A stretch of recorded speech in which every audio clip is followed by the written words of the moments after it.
Hello family, welcome back to reviews kitchen. ಇವತ್ತಿನ ಒಂದು ಹೆಲ್ದಿಯಾದ recipe carrot cake.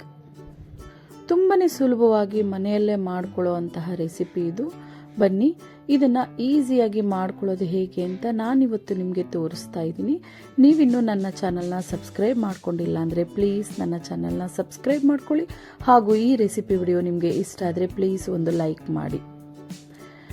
ನೋಡಿ, ನಾನು ತೋರಿಸಿರುವಂತಹ ಹೆಲ್ದಿಯಾದ ರೆಸಿಪಿಗಳಲ್ಲಿ ಈ ಕ್ಯಾರೆಟ್ ಕೇಕ್ ಕೂಡ ಒಂದು. ಇದನ್ನ ನಾವು ಮನೆಯಲ್ಲೇ ಕೂಡ ಮಾಡ್ಕೋಬಹುದು. ನಿಮ್ಮ ಹತ್ರ ಓವನ್ ಇಲ್ಲ ಅಂದ್ರೂ ಕೂಡ ಮಾಡ್ಕೋಬಹುದು. ಅದಕ್ಕೆ ಬೇಕಾಗಿರುವಂಥ ಒಂದು ಟಿಪ್ಸ್ ಕೂಡ ನಾನಿಲ್ಲಿ ಹೇಳ್ತಾ ಇದ್ದೀನಿ. ಬನ್ನಿ ಈ ಕೇಕ್ನ ಮಾಡೋದು ಹೇಗೆ ಅಂತ ನಾನಿವತ್ತು ತುಂಬಾನೇ ಸುಲಭವಾದ ವಿಧಾನದಲ್ಲಿ ತೋರಿಸ್ತಾ ಇದ್ದೀನಿ. ಇದಕ್ಕೆ ಏನೇನು ಸಾಮಗ್ರಿಗಳು ಬೇಕು ಅಂತ ಒಂದ್ಸಲ ನೋಡ್ಕೊಂಡು ಬರೋಣ. ಇದಕ್ಕೆ ಮೊದಲನೇದಾಗಿ ಇದಕ್ಕೆ ನೋಡಿ 2 ಕಪ್ ಆಗುವಷ್ಟು ನಾನಿಲ್ಲಿ ಮೈದಾ ಹಿಟ್ಟು ತಗೊಂಡಿದ್ದೀನಿ. ಆಲ್ ಪರ್ಪಸ್ ಫ್ಲೋರ್ 2 ಕಪ್ ಆಗುವಷ್ಟು ತಗೊಂಡಿದ್ದೀನಿ. ನೆಕ್ಸ್ಟ್ ನಾನಿಲ್ಲಿ ಸಕ್ಕರೆ ತಗೊಂಡಿದ್ದೀನಿ. ಸಕ್ಕರೆ ನೀವು ಬೇಕಿದ್ರೆ 1 ಕಪ್ ಮೆಜರ್ಮೆಂಟ್ ತಗೊಂಡು ಆಮೇಲೆ ಪುಡಿ ಮಾಡಿ ಇಟ್ಕೋಬಹುದು. ನಾನಿಲ್ಲಿ ಸಕ್ಕರೆ ತಗೊಂಡಿದ್ದೀನಿ 1 ಕಪ್. ಹಾಗೂ 3/4 ಕಪ್ ಆಗುವಷ್ಟು ಎಣ್ಣೆ ಬೇಕಾಗುತ್ತೆ. ನೋಡಿ, ಇದು ನಿಮಗೆ ಆಪ್ಷನ್. ಹಾಲಿನ ಪೌಡರ್, ಇದು ಕೂಡ ಮಿಲ್ಕ್ ಪೌಡರ್ ನಿಮಗೆ ಆಪ್ಷನ್ ಇದ್ದರೆ ಹಾಕ್ಕೊಳ್ಳಿ, ಇಲ್ಲಾಂದರೆ ಸ್ಕಿಪ್ ಕೂಡ ಮಾಡ್ಕೋಬೋದು. ಹಾಗೂ 1 ಕಪ್ ಆಗುವಷ್ಟು ಮೊಸರು ಬೇಕಾಗುತ್ತೆ. 1 ಕಪ್ ಆಗುವಷ್ಟು ಹಾಲು ಬೇಕಾಗುತ್ತೆ. ಹಾಗೂ ನಾವು ಯಾವ ಕಪ್ಪಲ್ಲಿ ಸಕ್ಕರೆ ತೊಗೊಂಡಿರ್ತೀವೋ ಅದೇ ಕಪ್ಪಲ್ಲಿ ನಾವಿಲ್ಲಿ ಕ್ಯಾರೆಟ್ ತುರಿ ಬೇಕಾಗುತ್ತೆ. ಕ್ಯಾರೆಟ್ನ ಚೆನ್ನಾಗಿ ತೊಳೆದು ಅದರ ಸಿಪ್ಪೆ ಎಲ್ಲ ತೆಗೆದು ತುರಿದು ಇಟ್ಕೊಂಡಿರೋ ಅಂಥದ್ದು, ಅದು 1 ಕಪ್ ಬೇಕಾಗುತ್ತೆ. ನೋಡಿ, ಇದಕ್ಕೆ ಬೇಕಿಂಗ್ ಪೌಡರ್ ಬೇಕಾಗುತ್ತೆ. 1 ಸ್ಪೂನ್ ಬೇಕಿಂಗ್ ಪೌಡರ್, ಅರ್ಧ ಸ್ಪೂನ್ ಬೇಕಿಂಗ್ ಸೋಡಾ ಬೇಕಾಗುತ್ತೆ. ಹಾಗೂ ಎಸೆನ್ಸ್, ವೆನಿಲಾ ಎಸೆನ್ಸ್ ಕೂಡ 1 ಸ್ಪೂನ್ ಆಗುವಷ್ಟು ಬೇಕಾಗುತ್ತೆ.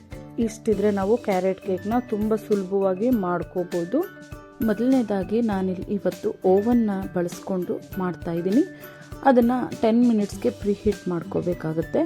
ನೋಡಿ, ಮೇಲೆ ಕೆಳಗಡೆ ಎರಡೂ ಸೈಡು ಪ್ರೀ ಹೀಟ್ ಆಗಬೇಕಾಗುತ್ತೆ. ಹಾಗೂ 180 ಡಿಗ್ರಿ ಸೆಲ್ಸಿಯಸ್ಸಲ್ಲಿ ನಾನಿಲ್ಲಿ ಪ್ರೀ ಹೀಟ್ ಮಾಡ್ಕೊತಾ ಇದ್ದೀನಿ.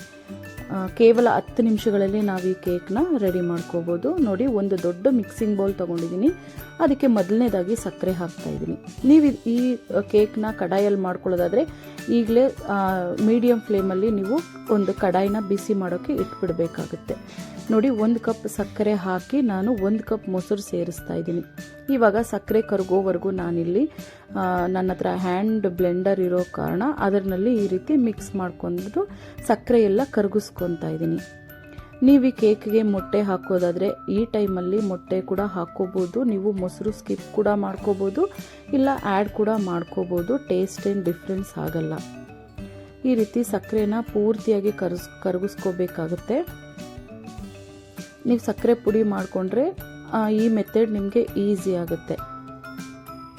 ಈ ರೀತಿ ಚೆನ್ನಾಗಿ ಮಿಕ್ಸ್ ಮಾಡ್ಕೊತ ಸಕ್ಕರೆನ ಕರಗಿಸ್ಕೋಬೇಕು. ನೋಡಿ, ಈ ರೀತಿ ನಾನು 3/4 ಭಾಗ ಆಗೋಷ್ಟು ನಾನಿಲ್ಲಿ ಸಕ್ಕರೆನ ಕರಗಿಸ್ಕೊಂಡಿದ್ದೀನಿ. ನೋಡ್ಕೋಬೇಕಾಗುತ್ತೆ ಒಂದ್ಸಲ ಸಕ್ಕರೆ ಕರಗಿದೆಯಾ ಹೇಗೆ ಅಂತ. ಇಷ್ಟು ಕರಗಿದ್ರೆ ಸಾಕು. ಇವಾಗ ನಾನು ತಗೊಂಡಿರೋ 1 ಕಪ್ ಎಣ್ಣೆಯಲ್ಲಿ 3/4 ಕಪ್ ಆಗೋಷ್ಟು ಎಣ್ಣೆ ಹಾಕ್ತಾ ಇದ್ದೀನಿ. 3/4 ಕಪ್ ಎಣ್ಣೆ ಸಾಕಾಗುತ್ತೆ. ಇದಕ್ಕೆ 3/4 ಕಪ್ ಆಗೋಷ್ಟು ಎಣ್ಣೆ ಹಾಕ್ತಾ ಇದ್ದೀನಿ. ಇದನ್ನು ಕೂಡ ಚೆನ್ನಾಗಿ ಬ್ಲೆಂಡ್ ಮಾಡ್ಕೋಬೇಕು. ನಿಮ್ಮ ಹತ್ರ ಮಿಕ್ಸಿ ಜಾರ್ ಅದರಲ್ಲೂ ಕೂಡ ನೀವು ಮಾಡ್ಕೋಬೋದು. ಒಂದು ದೊಡ್ಡ ಮಿಕ್ಸಿ ಜಾರ್ ತಗೊಂಡು ಅದಕ್ಕೆ ನಾನು ತೋರಿಸಿರೋ ಎಲ್ಲ ಸಕ್ಕರೆ ಹಾಗೂ ಮೊಸರು, ಎಣ್ಣೆ ಎಲ್ಲದನ್ನು ಹಾಕಿ ಚೆನ್ನಾಗಿ ಮಿಕ್ಸಿ ಜಾರಲ್ಲಿ ಒಂದ್ಸಲ ಗ್ರೈಂಡ್ ಮಾಡಿಕೊಂಡ್ರೆ ಅದು ಕೂಡ ಚೆನ್ನಾಗಿ ಬರುತ್ತೆ ನಿಮಗೆ. ಈ ರೀತಿ ಮಿಕ್ಸ್ ಮಾಡ್ಕೋಬೇಕು. ಎಣ್ಣೆ ಕೂಡ ಚೆನ್ನಾಗಿ ಮಿಕ್ಸ್ ಆಗೋ ಥರ ನಾವಿಲ್ಲಿ ಮಿಕ್ಸ್ ಮಾಡ್ಕೋಬೇಕು. ನೋಡಿ, ಇಷ್ಟು ಆದಮೇಲೆ ನಾನೀಗ ಡ್ರೈ ಇಂಗ್ರೀಡಿಯೆಂಟ್ಸ್ನ ಬಳಸ್ಕೊತೀನಿ.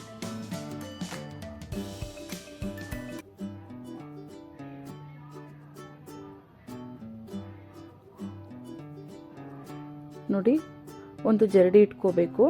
ಅದಕ್ಕೆ ನಾನು ತಗೊಂಡಿರುವಂತಹ 2 ಕಪ್ ಆಗುವಷ್ಟು ಮೈದಾ ಪುಡಿನ ಹಾಕ್ಕೊತಾ ಇದ್ದೀನಿ. 2 ಕಪ್ ಆಗುವಷ್ಟು ಮೈದಾ ಹಿಟ್ಟು, ಹಾಗೂ ಇದೇ ಟೈಮಲ್ಲಿ ನಾನಿಲ್ಲಿ ಬೇಕಿಂಗ್ ಪೌಡರ್ ಹಾಕ್ತಾ ಇದ್ದೀನಿ. ಬೇಕಿಂಗ್ ಪೌಡರ್ ನಾನಿಲ್ಲಿ 1 ಸ್ಪೂನ್ ಅಳತೆ ಮಾಡಿ ಹಾಕ್ತಾ ಇದ್ದೀನಿ, ಹಾಗೂ ಬೇಕಿಂಗ್ ಸೋಡಾ ಅರ್ಧ ಸ್ಪೂನ್ ಅಳತೆ ಮಾಡಿ ಹಾಕ್ಕೊತಾ ಇದ್ದೀನಿ. ತುಂಬ ಜಾಸ್ತಿ ಹಾಕ್ಕೋಬೇಡಿ, ಇಷ್ಟಾದರೆ ಸಾಕಾಗುತ್ತೆ. ನಿಮಗೆ ಬೇಕಿದ್ರೆ ಈ ಟೈಮಲ್ಲಿ 1 ಚಿಟಿಕೆ ಆಗುವಷ್ಟು ಉಪ್ಪನ್ನ ಬಳಸ್ಕೋಬಹುದು. ಇದನ್ನು ಈ ರೀತಿ ಸ್ವಲ್ಪನೇ ನಾವು ಜರಡಿ ಮಾಡ್ಕೊತ ನಾವು ಇದನ್ನು ಮಿಕ್ಸ್ ಮಾಡ್ಕೋಬೇಕು. ನೋಡಿ, ಈ ರೀತಿ ಮಿಕ್ಸ್ ಮಾಡ್ಕೋಬೇಕಾಗುತ್ತೆ. ಎಲ್ಲೂ ಕೂಡ ಗಂಟುಗಳಾಗದೇ ಇರೋ ಹಾಗೆ ನಾವಿಲ್ಲಿ ಮಿಕ್ಸ್ ಮಾಡ್ಕೋಬೇಕು. ನೋಡಿ, ನಾನು 2 ಸಲ ಹಾಕ್ಕೊಂಡು ಕಲಿಸ್ಕೊತಾ ಇದ್ದೀನಿ. ನೀವು ಜಾಸ್ತಿ ಪ್ರಮಾಣದಲ್ಲಿ ಮಾಡಿಕೊಂಡ್ರೆ 3 ಸಲ ಕೂಡ ಮಾಡ್ಕೋಬೋದು. ಈ ರೀತಿ ಎಲ್ಲದನ್ನು ಹಾಕಿ ಕಲಿಸ್ಕೋಬೇಕು. ನೋಡಿ, ಈ ರೀತಿ ಕನ್ಸಿಸ್ಟೆನ್ಸಿಗೆ ಬರುತ್ತೆ. ಈಗ ನಾವಿದಕ್ಕೆ ಕ್ಯಾರೆಟ್ ಹಾಕ್ಕೋಬೇಕಾಗುತ್ತೆ. ನಾನಿಲ್ಲಿ 1 ಕಪ್ ಆಗುವಷ್ಟು ಕ್ಯಾರೆಟ್ ಹಾಕ್ಕೊತಾ ಇದ್ದೀನಿ.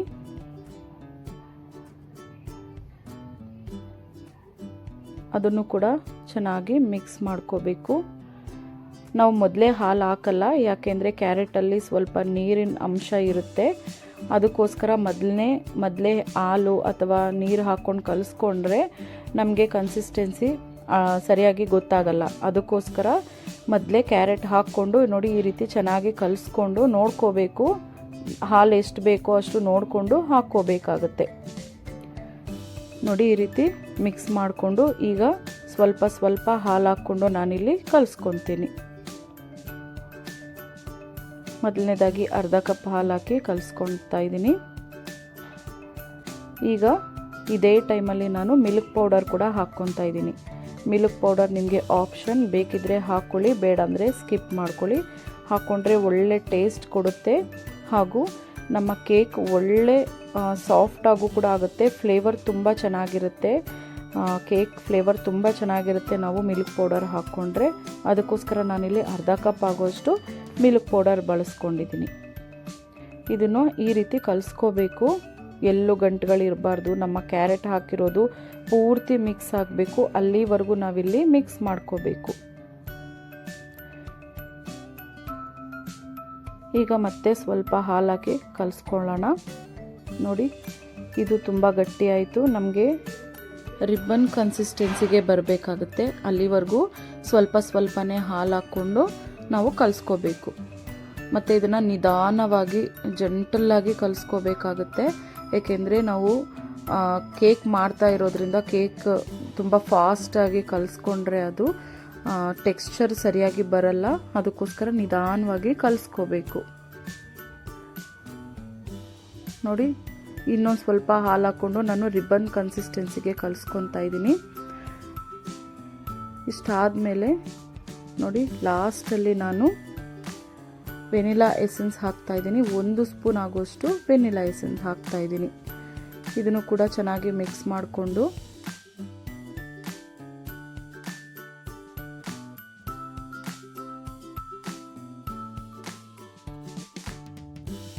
ನೋಡಿ, ಈ ಕನ್ಸಿಸ್ಟೆನ್ಸಿಗೆ ಬಂದರೆ ಸಾಕಾಗುತ್ತೆ. ಇನ್ನೂ ಬೇಕಿದ್ರೆ ನೀವು ಸ್ವಲ್ಪ ತೆಳು ಮಾಡ್ಕೋಬೋದು. ಈಗ ಮೊದಲೇ ಡಸ್ಟಿಂಗ್ ಮಾಡ್ಕೊಂಡಿರೋಂತಹ ಒಂದು ಟಿನ್ ತಗೊಂಡಿದ್ದೀನಿ ನಾನು, ಕೇಕ್ ಟ್ರೇ. ಅದಕ್ಕೆ ನಾನು ಮೊದಲೇ ನೋಡಿ ಸ್ವಲ್ಪ ಎಣ್ಣೆ ಹಾಕಿ ಸ್ವಲ್ಪ ಹಿಟ್ಟು ಹಾಕಿ ನಾನು ಡಸ್ಟ್ ಮಾಡಿ ಇಟ್ಕೊಂಡಿದ್ದೀನಿ. ಅದಕ್ಕೆ ನಾನಿವಾಗ ಮಿಕ್ಸ್ ಮಾಡ್ಕೊಂಡಿರೋಂತಹ ಕೇಕ್ ಮಿಕ್ಸ್ಚರ್ ಎಲ್ಲ ಹಾಕ್ತಾ ಇದ್ದೀನಿ. ಇದು 3/4 ಭಾಗ ಬರುವಷ್ಟು ನಾವು ಹಾಕ್ಕೋಬೇಕಾಗುತ್ತೆ.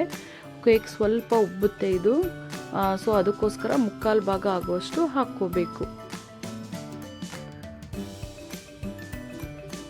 ನೋಡಿ, ಈ ರೀತಿ ಹಾಕ್ಕೊಂಡು ಚೆನ್ನಾಗಿ ಟ್ಯಾಪ್ ಮಾಡಬೇಕು ಕೆಳಗಡೆ. ಈ ರೀತಿ ಟ್ಯಾಪ್ ಮಾಡಿದ್ರೆ ನಮಗೆ ಏರ್ ಬಬಲ್ಸ್ ಎಲ್ಲ ಆಚೆ ಬರುತ್ತೆ.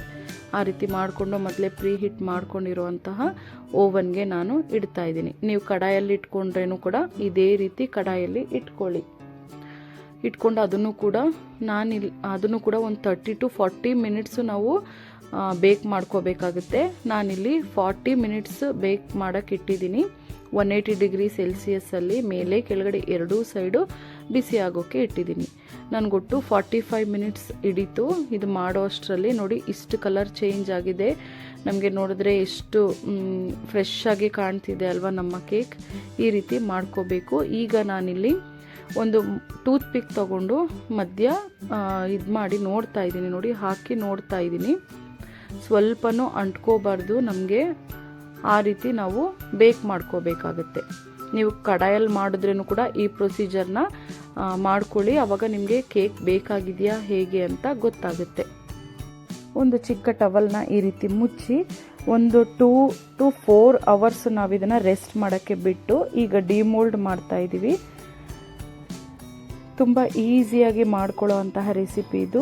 ಹಾಗೂ ಮನೆಯಲ್ಲಿರೋ ಪದಾರ್ಥಗಳನ್ನೇ ಸಾಮಗ್ರಿಗಳನ್ನೇ ಬಳಸ್ಕೊಂಡು ನಾವು ಈ ರೆಸಿಪಿನ ಮಾಡ್ಕೋಬೋದು. ನೋಡಿ ಎಷ್ಟು ಈಸಿಯಾಗಿ ಡಿಮೋಲ್ಡ್ ಆಯ್ತಲ್ವಾ. ಇದೇ ರೀತಿ ಹೆಲ್ದಿ, ಟೇಸ್ಟಿ ಮತ್ತು ಈಸಿಯಾದ ರೆಸಿಪಿಗಳಿಗೋಸ್ಕರ ರೇವೂಸ್ ಕಿಚನ್ ಯೂಟ್ಯೂಬ್ ಚಾನಲ್ ಸಬ್ಸ್ಕ್ರೈಬ್ ಮಾಡ್ಕೊಂಡು ನೋಡಿ. ನನಗೆ ಇನ್ನೂ ಹೆಚ್ಚು ಸಪೋರ್ಟ್ ಮಾಡ್ತಾಯಿರಿ. ಈ ರೆಸಿಪಿ ವಿಡಿಯೋ ನಿಮಗೆ ಇಷ್ಟ ಆದರೆ ನಿಮ್ಮ ಫ್ಯಾಮಿಲಿ ಫ್ರೆಂಡ್ಸ್ ಜೊತೆ ಶೇರ್ ಮಾಡ್ಕೊಳ್ಳಿ.